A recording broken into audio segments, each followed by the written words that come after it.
침묵의 봄, 사일런트 스프링, 레이첼 카슨 전집에서 네 번째, 김은령 옮김, 홍옥희 감수.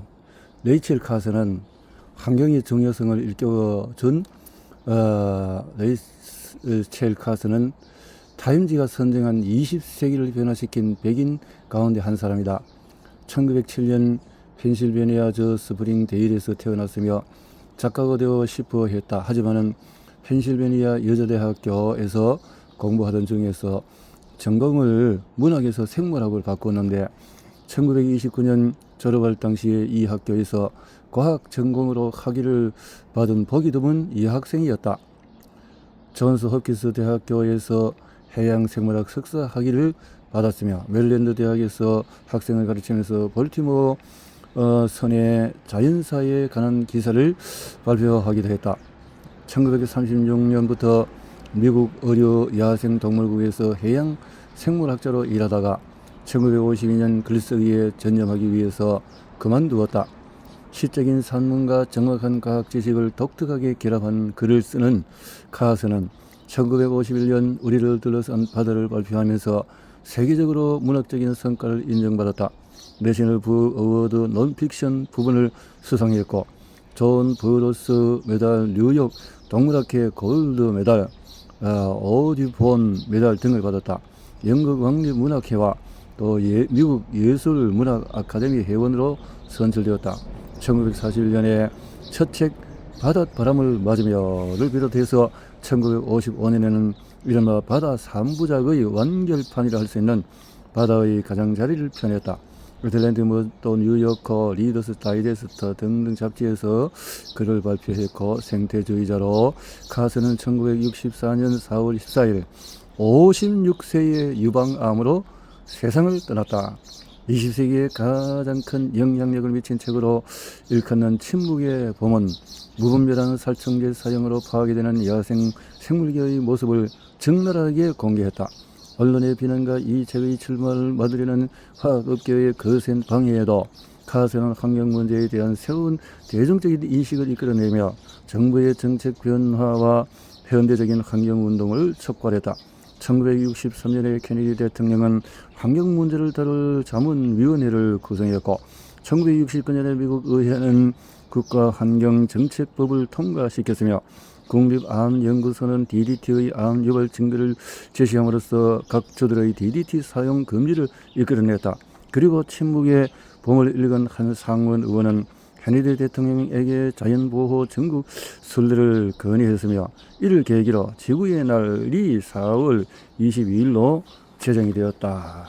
이렇게 유명하고 훌륭한 분인데 내가 이 책을 참 이 귀한 책을 내가 너무 늦게 접하는 것 같습니다. 물론 내용을 듣긴 했지만 이 새 책이 신간으로 나왔기 때문에 이렇게 접할 수 있게 되어졌습니다.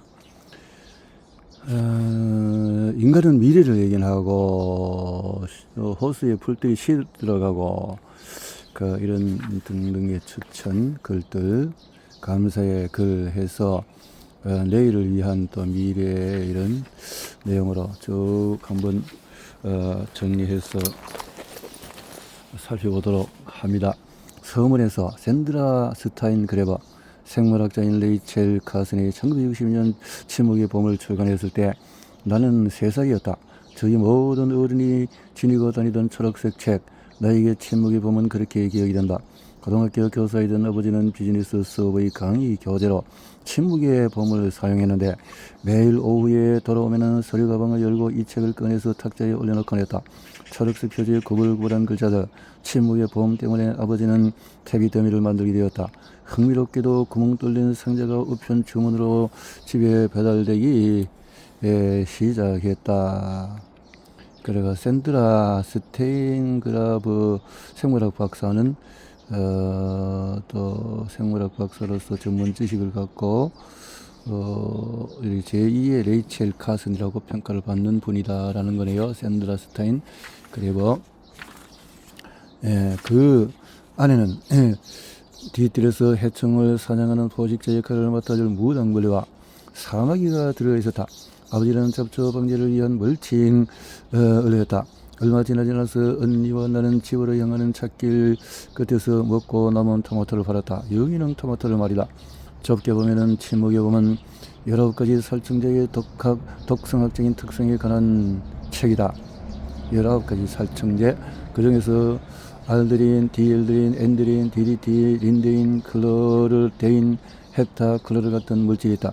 이런 일련의 화학물질이 지금은 낯설게 들릴지 모르지만 1962년 당시의 독자들에게는 널리 알려져 있었다.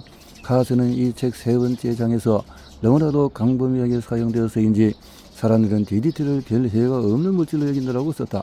침묵의 봄 출판 10년 후에 DDT 사용은 미국에서 불법이 되어졌다.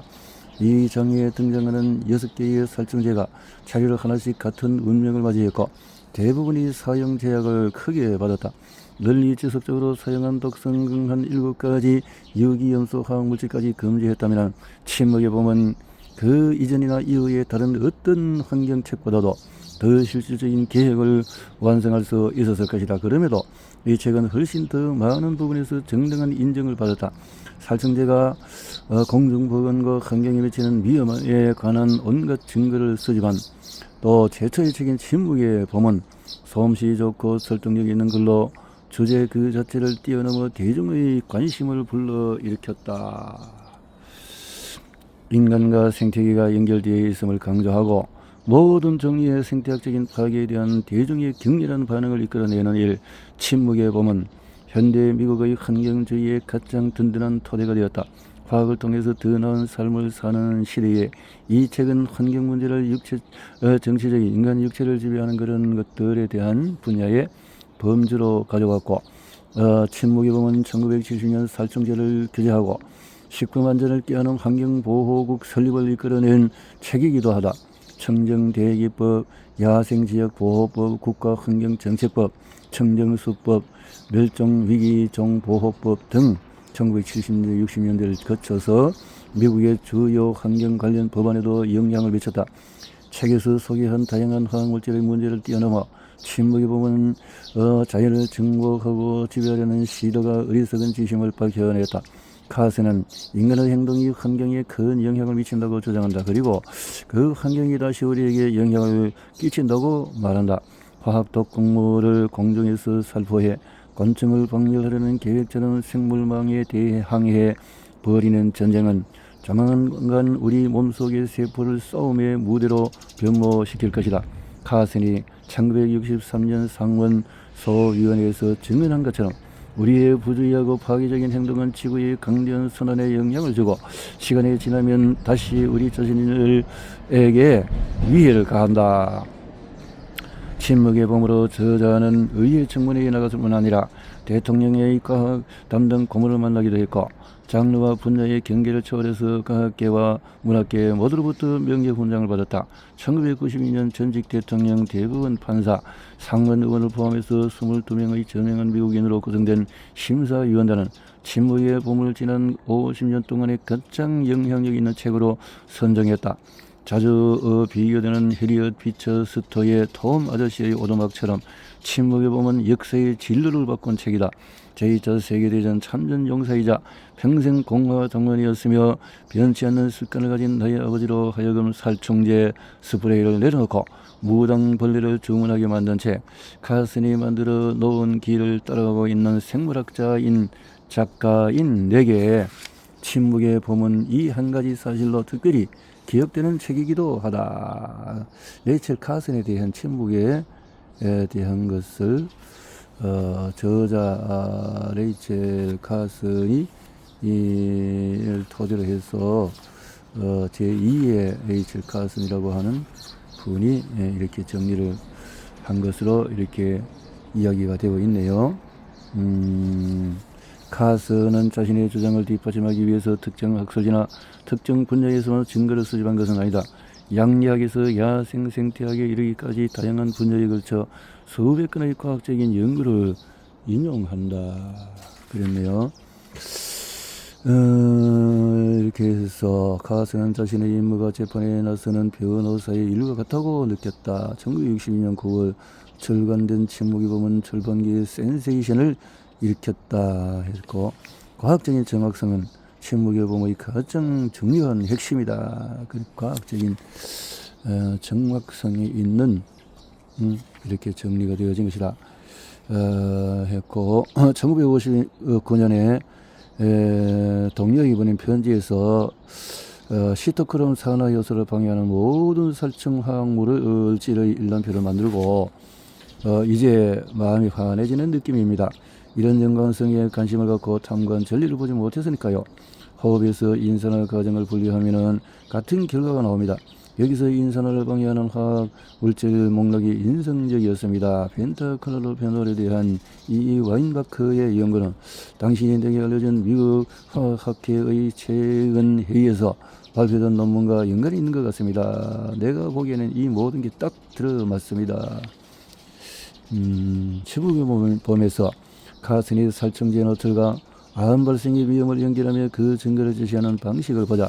먼저 카슨은 2차 세계대전으로 시작된 합성화학의 시대가 무수히 많은 새로운 발암물질을 만들어내었고, 우리에게 이런 발암물질에 대한 자연적인 방어책이 없다는 사실을 설명한다. 그런 다음에 전후 살충제 사용의 증가, 일반적인 생활환경 곳곳에서 발견할 수 있는 화학물질의 존재, 우리에게 이미 익숙한 정기적이고 다양한 노출 경로와 관련한 기록을 보여준다.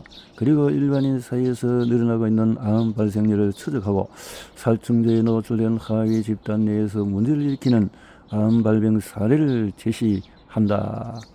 카슨이 진행해온 일련의 조사와 결론은 시간의 시험을 견뎌냈다. 카슨이 직접 조립한 퍼즐에 더 많은 조각이 추가되었지만 구할 수 있는 데이터를 기반으로 정확한 추론에 도달하는 그의 능력은 탁월했다.